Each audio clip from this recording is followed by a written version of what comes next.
Service in Denver, Colorado has issued a severe thunderstorm warning for northeastern Arapahoe County in northeastern Colorado, southwestern Washington County in northeastern Colorado, southeastern Adams County in northeastern Colorado, until 5:15 p.m.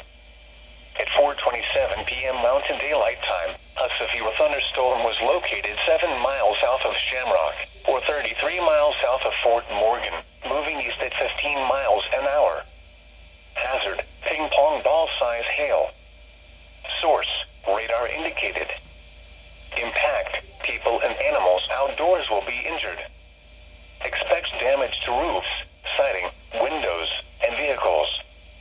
Locations impacted include Last Chance. For your protection, move to an interior room on the lowest floor of a building.